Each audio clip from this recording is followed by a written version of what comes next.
दोस्तों, आपका सनातन ज्ञान यूट्यूब चैनल में स्वागत है। अगर आपको ये कहानी पसंद आए तो चैनल सब्सक्राइब जरूर करें। चलो कहानी शुरू करते हैं। ज्यादा सीधे मत बनो, सीधे पेड़ जल्दी काट लिए जाते हैं। आज की कहानी के माध्यम से आपको कुछ ऐसे तरीके पता चलेंगे जिनसे आप धोखा खाने से खुद को बचा सकते हैं। भावनात्मक रूप से कमजोर आदमी का लोग हमेशा फायदा उठाते रहते हैं। हम सब ने देखा होगा, अपने आसपास जो भी इंसान नर्म दिल का होता है, यानी कि भावनात्मक रूप से करुणावान होता है, वह अपनी करुणा बस दूसरों की सहायता तो कर देता है, लेकिन बदले में उसे हमेशा धोखा ही मिलता है। तो क्या एक इंसान को भावनात्मक नहीं होना चाहिए? क्या उसे दूसरों पर भरोसा नहीं करना चाहिए? दूसरों की सहायता नहीं करनी चाहिए? क्या करुणावान और संवेदनशील होना गुनाह है? कोई गलती है पाया तो यह जाता है कि कोई संवेदनशील आदमी दिल का अच्छा होता है, दूसरों की सहायता करता है, दूसरों का ख्याल रखता है, दूसरों से प्रेम करता है। प्रेम भी तो एक संवेदना ही है, वह भी तो एक भावना का रूप है। तो क्या प्रेम करना भी गलत हो जाता है? और यह तो आप सबको पता होगा कि प्रेम तो आध्यात्मिक साधना का एक बहुत महत्वपूर्ण कदम है। तो किस प्रकार एक इंसान समाज में संवेदनशील, करुणावान और दयालु यानी कि एक अच्छा आदमी बनकर रह सकता है, ताकि लोग उसका फायदा भी ना उठा पाए और वह अपने मन की अच्छाई, अपने मन की कोमलता, करुणा सब कुछ बरकरार भी रख सके। एक बार एक युवा लड़का जंगल के पेड़ों पर मुक्के मार रहा था। वह बड़े जोर जोर से मुक्के मार रहा था। वह अपने मन का गुस्सा निकालने की कोशिश कर रहा था। शायद उसको किसी ने धोखा दिया था या फिर उसके साथ बहुत बुरा हुआ था, जिससे वह बहुत ज्यादा परेशान था। उसे कहीं भी शांति नहीं मिल रही थी। वह लगातार उस पेड़ पर मुक्का मार रहा था, जिससे उसकी उंगलियां लहूलुहान हो चुकी थी। उसी जंगल में एक शीतल पानी का झरना था। वहाँ पर एक भिक्षु रोज संध्या समय स्नान करने आया करते थे। यह उनका नित्य का नियम था। आज जब वह भिक्षु इस रास्ते से स्नान करने के लिए उस जंगल में आया तो उसने उस लड़के की हालत देखी। वह जोर जोर से चीख रहा था, रो रहा था और लगातार मुक्के मारे जा रहा था। उस लड़के के आसपास कोई मौजूद नहीं था। इससे उस भिक्षु को उस युवक की चिंता होने लगी। उसने सोचा कि कहीं मैं इसे ऐसे ही छोड़ दूं और कहीं ये आत्महत्या कर ले। तो ऐसे विचार आने के बाद भी वह कुछ नहीं बोला और लगातार उस युवक की तरफ देखे जा रहा था। भिक्षु एकदम चुपचाप खड़ा हुआ था। उसने युवक से कुछ नहीं बोला, कुछ नहीं कहा, बस वह उसको लगातार देखता रहा कुछ देर तक। तो उस युवक ने उस भिक्षु को नजरअंदाज किया, लेकिन कुछ देर बाद उसे अजीब सा लगने लगा। उसने सोचा, ना तो यह मुझे रोक रहा है और ना ही कुछ कह रहा है, यह तो बस मुझे देखे जा रहा है। इसका क्या मतलब है? बड़ा अजीब आदमी है। ऐसे ही विचार उस लड़के के मन में उठने लगे थे। जब कुछ देर बाद भी वह भिक्षु कुछ नहीं बोला तो लड़के ने अचानक से उससे पूछा कि महाशय, आप अपने रास्ते क्यों नहीं चले जाते? आपको क्या मतलब, आप खड़े हुए मुझे देख क्यों रहे हैं? भिक्षु ने बड़े शांत स्वर में कहा कि मैं तुम्हें रोक नहीं रहा हूँ, तुमसे कुछ कह नहीं रहा हूँ, तो मुझसे तुम्हें क्या परेशानी है? मेरे ही तरह है। यह पेड़ पौधे, यह पक्षी, यह सब तुम्हें तो देख ही रहे हैं। जब इनसे तुम्हें कोई परेशानी नहीं है तो मुझसे क्यों परेशानी है? यह सुनकर और लड़का जोर से चीख कर बोला, मुझे सबसे परेशानी है, मैं सबसे नफरत करता हूँ। यहाँ पर सब धोखेबाज गद्दार होते हैं, कोई किसी का नहीं होता इस दुनिया में। और इस तरह बोलते बोलते वह फूट फूट कर रोने लगा और रोए जा रहा था और भिक्षु उसे देखे जा रहा था। वो उसे चुप करने की कोशिश भी नहीं कर रहा था। यह बात तो उस लड़के को और ज्यादा अजीब लगी। अब रोना छोड़कर उस लड़के ने सीधे खड़े होकर उस भिक्षु से कहा, बड़े अजीब आदमी है आप, आपके सामने कोई इंसान रहा है, दुखी है, परेशान है और आप उसे चुप भी नहीं कर सकते। आपके मन में बिल्कुल भी संवेदना नहीं है।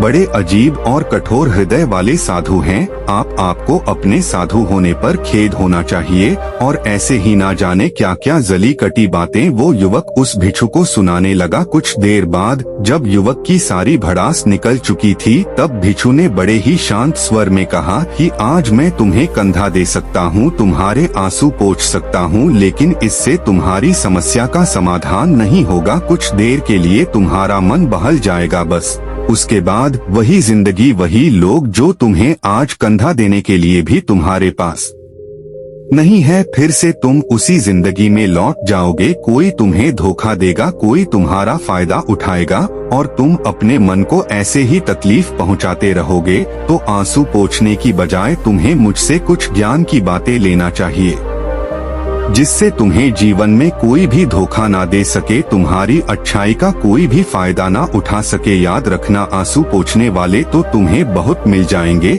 लेकिन ज्ञान और सही समझ देने वाला कभी कभी कोई इंसान मिलता है। भिक्षु ने उसे बताया कि मैं पास ही के झरने में स्नान करने के लिए जा रहा हूँ, बड़ा ही शीतल पानी है वहाँ का, अगर तुम चाहो तो तुम भी मेरे साथ चल सकते हो। यहाँ पर अकेले परेशान होने से अच्छा है कि तुम झरने की शीतल पानी में स्नान करो, जिससे तुम्हारा दिमाग, मन, मस्तिष्क और तुम्हारा शरीर सब कुछ पवित्र हो जाएगा। यह सुनकर वो लड़का उस भिक्षु के पीछे पीछे हो लिया। जंगल के बीचों बीच रास्ता झरने की तरफ जाता था। जंगल में सन्नाटा छाया हुआ था। उनके पैरों तले सूखे पत्तों की चरमराने की आवाज पूरे जंगल में गूंज रही थी। आज पूर्णिमा की रात थी और आसमान में चांद अपनी उजली रोशनी उस जंगल में फेंक रहा था। उस रोशनी में दोनों उस झरने की तरफ बढ़ते चले जा रहे थे। रास्ते में चलते चलते उस युवक ने उस भिक्षु से कहा कि महात्मन, आपकी जिंदगी मस्त है, आपको किसी चीज की कोई परेशानी नहीं है। आपको पता है कि दुनिया में कैसे कैसे लोग बसते हैं, कितने धोखेबाज, कितने मक्कार, और सबसे बड़ी बात, अपने लोग ही धोखा देते हैं, जिनसे हम प्रेम करते हैं, जिनको हम अपना मानते हैं। जब उन्हीं से धोखा मिलता है तो कैसा महसूस होता है। कभी कभी तो ऐसे लगता है कि भोले और दयालु लोगों के लिए यह दुनिया नहीं बनी है, ये धोखेबाजों के लिए है, मक्कारों के लिए है। वही यहाँ पर फलते फूलते हैं, वही आनंद से जीते हैं, और हमारे जैसे लोग जो दूसरों की सहायता करते हैं, दूसरों को अपना मानते हैं, वह हमेशा जीवन भर दुख में रहते हैं। यही जीवन की सत्यता है और यही संसार है जिसमें हमें रोज घुट घुट कर मरना पड़ता है। आपने सही किया, ऐसे जिंदगी को त्याग दिया, पीछे छोड़ दिया। अब बस अपने में मस्त, किसी से कोई परेशानी नहीं है, किसी की कोई चिंता नहीं है। मैं भी सोचता हूँ कि मैं भी संन्यास ले लूं, छोड़ दो इस दुनिया को। यह सुनकर उस भिक्षु ने कहा कि तुम्हें क्या लगता है, सन्यासी जीवन बहुत आसान होता है? भिक्षु ने बड़े शांत स्वर में कहा कि तुम्हें तो 2 वक्त की रोटी तो शांति से मिल जाती है, हमें तो कभी कभी वह भी नसीब नहीं होती। अगर भिक्षु मिल जाती है तो हम खा लेते हैं, वरना हमें तो भूखा ही सोना पड़ता है। यही सन्यासी जीवन है, हमें हमेशा नीचे सोना पड़ता है, सिर्फ एक लंगोट में रहना पड़ता है, चाहे कैसा भी मौसम क्यों ना हो। तो यह सब तुम्हें आसान लगता है तो तुम भी सन्यासी बन जाओ। युवक ने कहा कि आप कहते तो ठीक ही हैं, संघर्ष तो दोनों तरफ है, सांसारिक जीवन में भी और सन्यासी जीवन में भी। वैसे सांसारिक जीवन भी अच्छा है, लेकिन तब तक जब तक घर परिवार में सुख शांति बनी रहे, धोखा ना मिले, हमारे लोग हमारा फायदा ना उठाएं, हमसे झूठ ना बोले, हमें धोखा ना दे, तब तो जीवन जीने का आनंद होता है, वरना तो जीवन नर्क हो जाता है। भिक्षु ने कहा, देखो, सन्यास अपने मन से लिया जाता है। जब हमारा मन कहता है कि हमें सन्यास के मार्ग पर सफलता हासिल करनी है, आगे बढ़ना है, तो ही सन्यासी जीवन सफल हो पाता है। लेकिन तुम अपने घर से परेशान होकर, दूसरे लोगों से परेशान होकर सन्यासी बनना चाहते हो तो तुम्हारा सन्यासी जीवन भी कभी सफल नहीं होगा। इससे अच्छा तो तुम सांसारिक जीवन में अगर कुछ तरीके, कुछ नियम अपनाओ तो दूसरे लोग तुम्हें धोखा नहीं दे पाएंगे। सबसे पहले तो यह समझो कि धोखा उन्हें ही मिलता है जो भावनात्मक रूप से कमजोर होते हैं। जिनका दिल जल्दी पिघल जाता है, जो दूसरों को दुख में नहीं देख पाते, ऐसे लोगों के साथ धोखे होने की संभावना ज्यादा होती है, क्योंकि कोई भी आदमी अपनी परेशानी बताकर, अपने को दुख में बताकर तुम्हारा फायदा उठा सकता है। क्या पता वह झूठ बोल रहा हो, वह दुखी होने का अभिनय कर रहा हो, लेकिन आपको तो सच ही लगेगा और उसके बाद कुछ समय बाद आपको पता चलता है कि आपके साथ धोखा हो गया। उसके बाद आपका मन अंदर से टूट जाता है। इसीलिए सबसे पहले बात ध्यान रखना कि किसी भी व्यक्ति को यह एहसास मत होने दो कि तुम भावनात्मक रूप से कमजोर हो। अंदर से तुम्हारा दिल नर्म है। अगर उन्हें यह कमजोरी आपकी पता चल गई तो वह कोई ना कोई जाल रचकर आपका फायदा उठाने की जरूर कोशिश करेंगे। चाहे आप अंदर से संवेदनशील हो, दूसरों की मदद करने वाले हो, लेकिन किसी को एहसास मत होने दो। ऊपर से कठोर बने रहो। जब लोगों को लगेगा कि इससे कुछ बोलने का फायदा ही नहीं है, यह आदमी कठोर है, नहीं पिघलेगा, तो खुद ब खुद वो लोग जो झूठे हैं, जो मक्कार हैं, वो आपके पास आएंगे ही नहीं। वो उन्हें चुनेंगे जो उनके आसान शिकार होंगे। दूसरी बात समझने की यह होती है कि हम बहुत जल्दी दूसरों पर विश्वास कर लेते हैं और हमारी जल्दी विश्वास करने की आदत ही हमें हानि पहुंचाती है। 2 दिन तुम्हें किसी से मिले हुए नहीं होते हैं और तुम एक दूसरे के हो जाते हो, एक दूसरे पर पूरा भरोसा करने लग जाते हो और यह भरोसा तीसरे दिन टूट भी जाता है और फिर तुम्हें धोखा मिलता है और फिर तुम परेशान होते हो। इसीलिए समय दो। किसी भी चीज को, किसी भी रिश्ते को आगे बढ़ाने के लिए समय की जरूरत होती है। समय के साथ तुम्हें सामने वाले इंसान की अच्छाई और बुराई पता चलती है। तब तुम्हें पूर्ण रूप से पता चलता है कि इंसान वास्तव में कैसा है, अच्छा है या बुरा है, और वह कुछ समय देने के बाद ही होता है। इसीलिए जल्दी किसी पर विश्वास मत करो।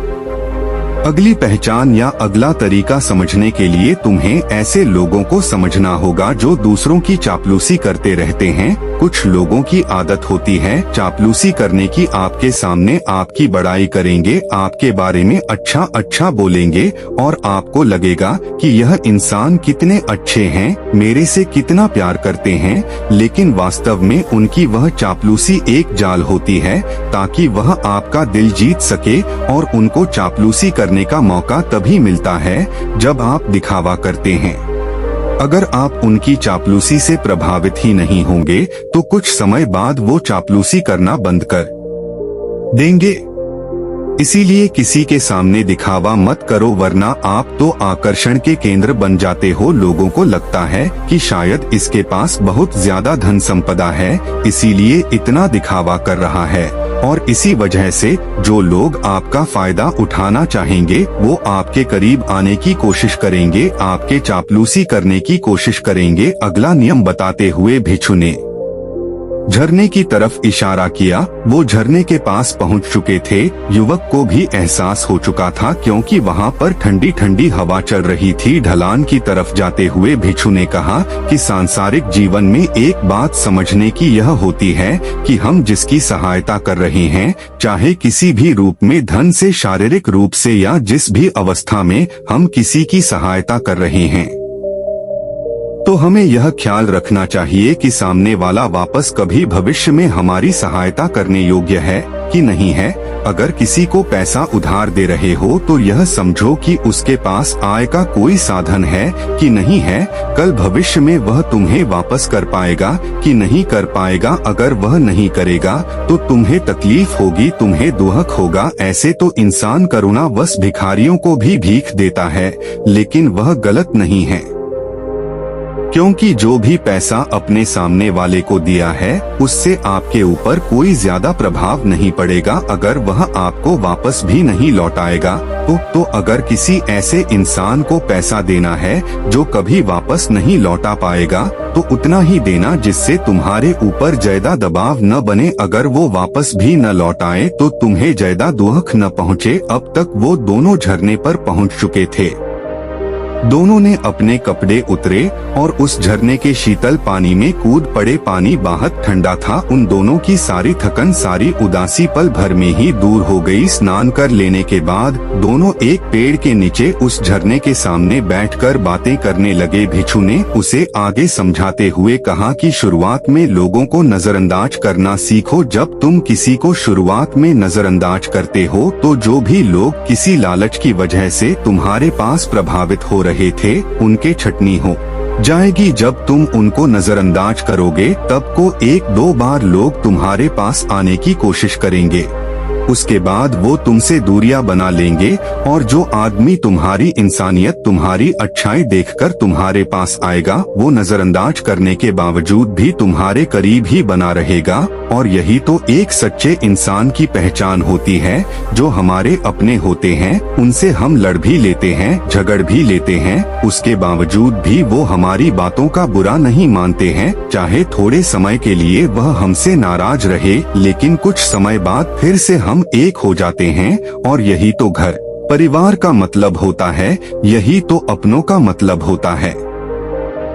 इसीलिए शुरुआत में अनजान लोगों को नजरअंदाज करना सीखो, इग्नोर करना सीखो, ताकि धोखेबाज मक्कार लोग तुम्हारे करीब ही न आ पाएं। अपने इस वार्तालाप को खत्म करते हुए भिक्षु ने अपनी आखिरी बात बताते हुए कहा कि ये आखिरी सीख सबसे ज्यादा महत्वपूर्ण है। सब कुछ होने बाद भी तुम्हें धोखे मिल सकते हैं, लेकिन तुम अगर अपने आँख और कान और अपना दिमाग खोल कर रखते हो, अगर तुम होश में रहोगे, ध्यान करोगे, तो तुम्हें इंसान की आंखें देखते ही समझ में आ जाएगा कि उसे तुमसे क्या चाहिए।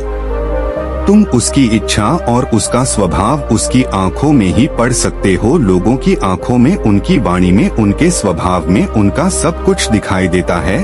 बस हम ही अपनी आंखें मूंद कर रहते हैं। दूसरे लोगों से जानो, उसके रिश्तेदारों से जानो, उसके परिवार वालों से जानो कि वह इंसान कैसा है, दूसरों के साथ उसका व्यवहार कैसा है, उसकी पड़ताल करो। जब किसी पर विश्वास करो, ऐसे ही किसी पर विश्वास मत कर लेना। अपनी पूरी संतुष्टि करना। अगर तुम किसी के साथ लंबे समय तक भरोसा करना चाहते हो, किसी के साथ कोई संबंध बनाना चाहते हो, कोई दोस्ती करना चाहते हो या किसी की मदद करना चाहते हो, तो इन सभी परिस्थितियों तुम्हें ये जरूर पता होना चाहिए कि दूसरे लोग उस इंसान के बारे में क्या सोच रखते हैं। इसके बाद तुम जीवन में कभी भी धोखा नहीं खाओगे और तुम्हें कभी भी धोखे की वजह से पछताना नहीं पड़ेगा। इसी तरह की बातें करते हुए भिक्षु और वो लड़का दोनों जंगल से बाहर आ गए, अपने अपने घर को चले गए। निष्कर्ष दोस्तों, कभी भी किसी पर भी भरोसा करने से पहले उसके बारे में अच्छे से समझो, जानो, समय दो, फिर भरोसा करो।